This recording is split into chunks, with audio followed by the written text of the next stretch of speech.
Pagpapanagot sa mga tiwali, mahal na presyo ng bilihin at iba pang isyong pinapasa ng mga Pilipino ang ipapanawagan ng mga grupong magpoprotesta sa Lunes. Naka-full alert status na ang pulisya. Nakatutok si Bernadette Reyes.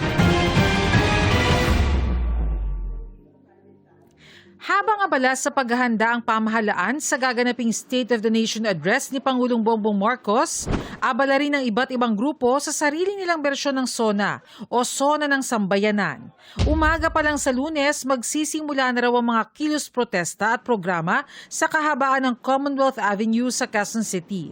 Bago mag-alas 3 ng hapon, magmamarcha raw ang mga grupo papunta sa Evergotesco bago tumulak sa bahagi ng St. Peter's Parish. Rain or shine, tuloy ang pagmarcha ng sambayanan para ihapag ang tunay na kalagayan sa ating bayan.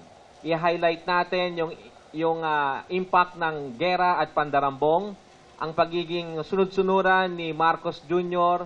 Sa dikta ng dayuhan. Marcos, huwag kang magtago sa likod ng batas, kaugnay ng VAT. May kakayahan kang bilang presidente na suspindihin ng VAT sa lahat ng produkto at serbisyo. VAT tanggalin, korap panagutin. Ito yung effigy na mahigit isang linggo ng pinagtutulungang buuin ng grupong bayan at ng surian ng sining. Sumisimbolo raw ito sa patuloy na pagpapasailalim ng administrasyon ni Pangulong Bongbong Marcos sa mga kagustuhan ni US President Donald Trump para isulong ang interes ng Amerika.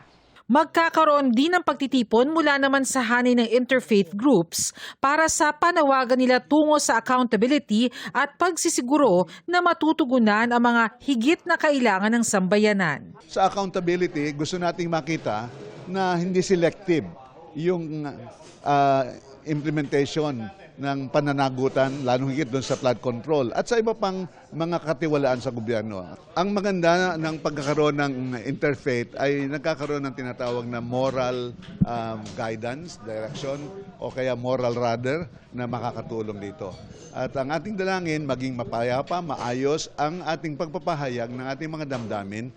Nakahanda na raw ang Philippine National Police para magbigay ng seguridad sa SONA ng Pangulo. Sasabay ang SONA sa founding anniversary ng Iglesia ni Cristo, kaya naman nagkaroon na ng adjustment ang PNP sa deployment. Naka-full alert status na ang NCRPO. Simula ngayong hapon magde-deploy na ng mga pulis. 3 raw ang binigyan ng permit sa Commonwealth Avenue. We are planning to deploy or we are already deploying more or less 20,000 po na personnel. Ito po lahat ay kasama na dito yung CDM contingent and kasama na rin pong ilang kasama nating mga ahensya kagaya ng AFP, Coast Guard, BFP and all other yung mga agencies. Nanawagan naman ang PNP sa mga relisa ng peaceful na pagtitipon bagamat nirerespeto naman daw nila ang freedom of expression. At ang bilin daw mismo ng Pangulo at ng Department of Interior and Local Government ipatupad ang maximum tolerance. Bernadette Reyes, Nakatutok, 24 Oras.